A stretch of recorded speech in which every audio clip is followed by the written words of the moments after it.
Hello, this is Cynthia Sue Larson with RealityShifters.com, and today I've got an interesting question that came in. I'd love to answer it and talk about it. It has to do with rising above lower vibrational realities.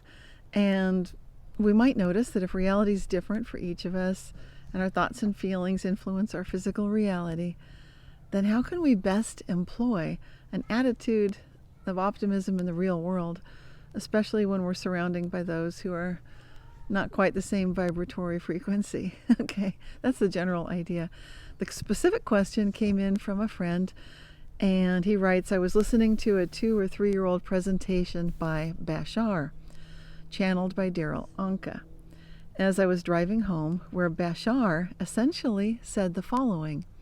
1, we are each creating our own unique simulation that has similar core reality to the one that everybody else is experiencing. Okay, so that's the first part. 2, our simulated reality is actually a series of parallel realities that changes billions of times per second, giving us an illusion of movement and time. However, each frame is fixed. This is similar to the many worlds interpretation of quantum mechanics, but we don't take all possible paths. 3, instead, our frequency determines our path through the parallel worlds. And then lastly, 4, even our core common simulated reality is splitting into at least 2 worlds.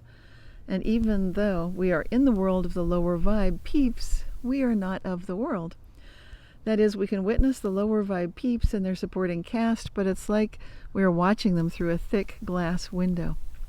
They don't affect us unless we choose to be affected. So that's kind of a request for me to provide feedback, or what's my take on all of that.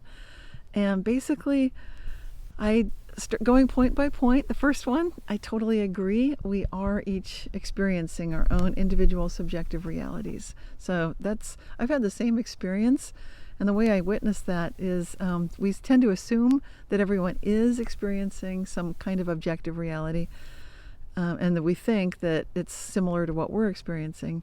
Yet when we really look more closely at this, we can see for sure this is not true.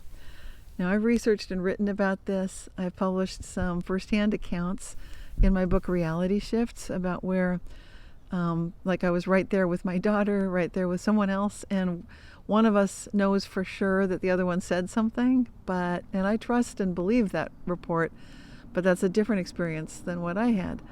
And this happens more often than you would think. So if you just start asking around, like, what do you think I just said?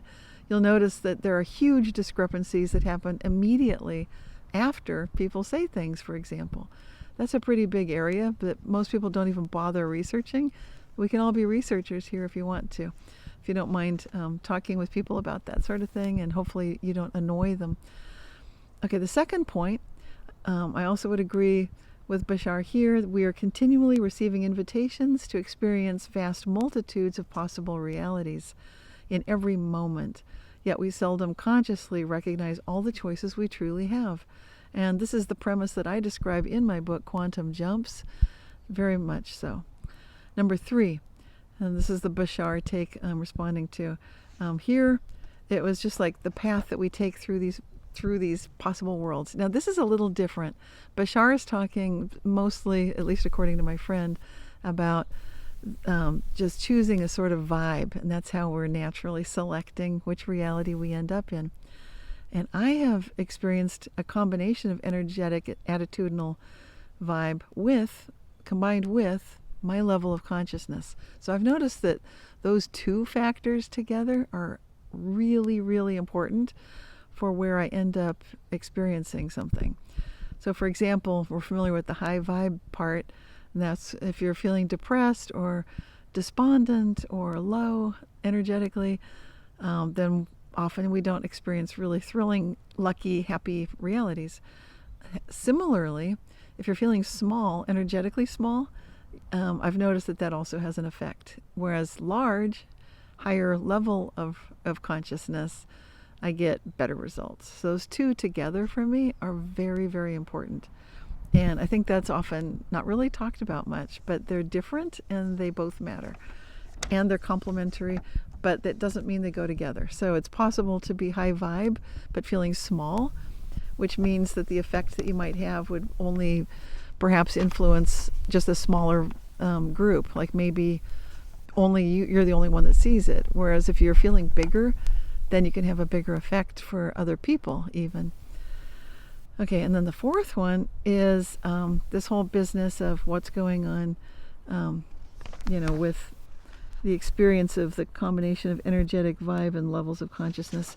That kind of continues because there's more to it. I think we start seeing some evidence for this. If you look at the Tibetan Buddhist masters, you look at what are the master level healers doing. They don't just do the vibe thing. They're also expanding their sense of identity and like how they're interacting with reality. So when I say small self, that's like a lower level of consciousness. A smaller level of consciousness in this case would be like feeling like just barely here. I don't even know how to say this really. It's a hard thing to put in words because I don't think we have words for it. At least I haven't seen them. A larger sense of self for me feels like I am bringing spring in. Like I'm aligned with the nature around me. I'm with the trees. I'm very much part of that. And humans often we separate things into such small categories, and then we often isolate ourselves even amongst those. So I would recommend, if you want a larger sense of self, spend time in nature. Really feel like you are part of your environment, like you are part of the weather, you're part of the season, you're one with the experience around you. You can start expanding your sense of self that way. It's a good way to naturally feel like this is part of how humans are meant to live. It is, instead of feeling like you're just living in a room isolated from everyone and everything. It's much more healthy to feel expansive and bigger. And when we feel bigger, that's when I notice that what I'm intending for myself it can have a positive effect for more than just me. It can affect lots of people in a good way.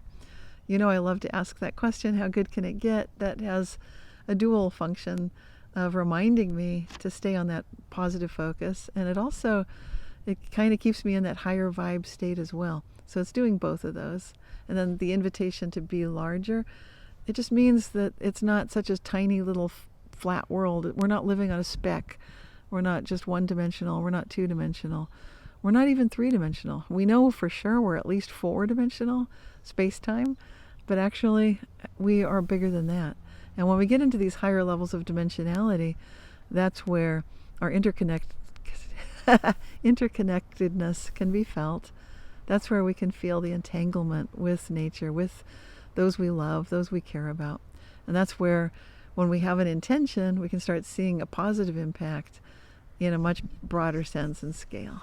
So until next time, this is Cynthia Sue Larson, reminding you to keep asking my favorite question, and I hope it's yours as well. How good can it get? Take care.